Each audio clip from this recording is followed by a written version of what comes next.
মিষ্টি খেতে ইচ্ছে করলেই বাসায় কিন্তু খুব সহজেই গোলাপ জামুন মিষ্টিটি তৈরি করে নেওয়া যায়।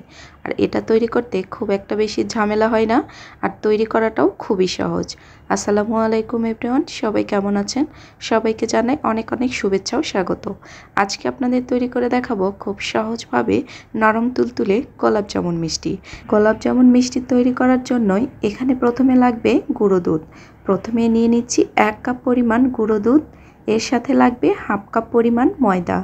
এরপর দিয়ে নিচ্ছি 1 চা চামচ পরিমাণ বেকিং পাউডার। সবগুলো উপকরণই ঠিকঠাক যদি থাকে তাহলে মিষ্টিগুলোও কিন্তু একদম পারফেক্ট হবে। এরপর শুকনো উপকরণগুলোকে ভালো মতো করে একটু মিশিয়ে নেব। এরপর দিয়ে নিচ্ছি 1 টেবিল চামচ পরিমাণ ঘি। ঘিটা দেওয়ার চেষ্টা করবেন, তাহলে মিষ্টির ফ্লেভারটা অনেক বেশি ভালো আসে। এখন হাতের সাহায্যে ভালো মতো করে ঘিটাকে মিশিয়ে নিতে হবে। তো মিশিয়ে নেওয়া হয়ে গেছে। এখন এর মধ্যে আমি অল্প অল্প করে লিকুইড দুধ অ্যাড করে দেব। সবগুলো দুধ একবারে না দিয়ে অল্প অল্প করে দিয়ে একটা আঠালো স্টিকি ডো তৈরি করে নিতে হবে। তো ডোটা একদম তৈরি হয়ে গেছে। এখানে দুধের পরিমাণ লেগেছে প্রায় 1/4 কাপ পরিমাণ। এখন এটাকে 5 মিনিটের জন্য ঢাকনা দিয়ে রেখে দেব। এরপর তৈরি করে নেব মিষ্টির শিরা। তো শিরার জন্য আমি এখানে নিয়েছি 1.5 কাপ পরিমাণ চিনি আর 1.5 কাপ পরিমাণ পানি।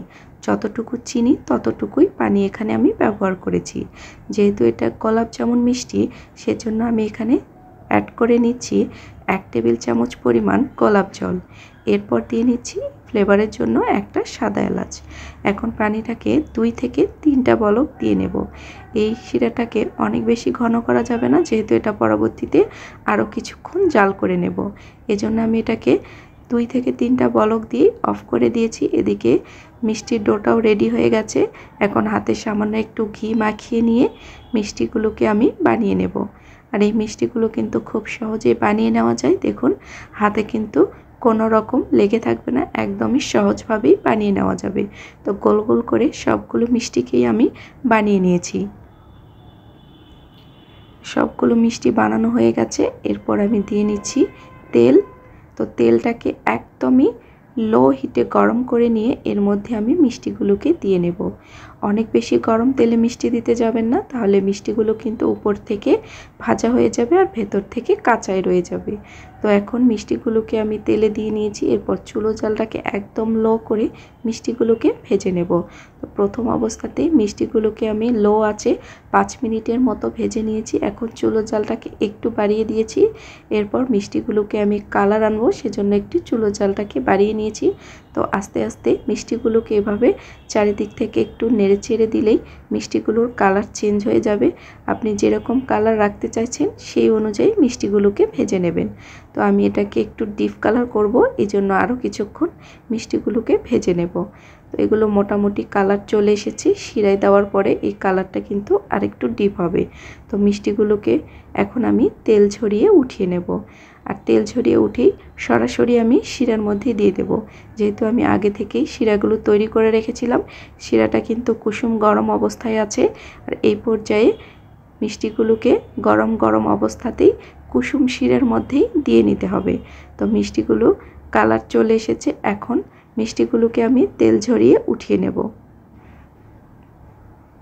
আর এই গোলাপ জামুন মিষ্টি কিন্তু তৈরি করতে খুব একটা বেশি সময় লাগে না। অল্প সময়েই এই মিষ্টিগুলো তৈরি করা যায় আর খেতেও ভীষণ ভালো হয়। অবশ্যই বাসায় একবার হলেও ট্রাই করে দেখবেন। আর তৈরি করাটা কিন্তু খুব একটা কঠিন না। হাতের কাছেই সমস্ত উপকরণ কিন্তু আমাদের থাকেই, শুধু জাস্ট একটু সময় নিয়ে এই মিষ্টিগুলো বানিয়ে নিলে কিন্তু বাইরে থেকে আর কেনার প্রয়োজন পড়ে না। তো এখন মিষ্টিগুলোকে আমি তেল ঝরিয়ে উঠিয়ে নেব। উঠিয়ে সরাসরি শিরার মধ্যে দিয়ে দেব। তো সব মিষ্টিগুলোকে শিরার মধ্যে দিয়ে নিয়েছি। এরপর ঢাকনা দিয়ে ঢেকে দেব। চুলো জালটাকে জ্বালিয়ে ঠিক 5 মিনিট ধরে এই মিষ্টিগুলোকে আমি জাল করে নেব। 5 মিনিট জাল করলেই মিষ্টিগুলো একদম রেডি হয়ে যাবে। তো মিষ্টিগুলো হয়ে গেছে, আমি এগুলোকে সার্ভ করে নিয়েছি। দেখুন কালারটা কতটা সুন্দর এসেছে। আর এই মিষ্টিগুলো হবে নরম তুলতুলে। একটা মিষ্টি আমি কেটে দেখাচ্ছি, দেখুন কতটা সফট হয়েছে। রেসিপিটি ভালো লেগে থাকলে অবশ্যই একটি কমেন্ট করতে ভুলবেন না। এই পর্যন্তই, সবাই ভালো থাকবেন। দেখা হবে আপনাদের সাথে নতুন রেসিপিতে। আল্লাহ হাফেজ।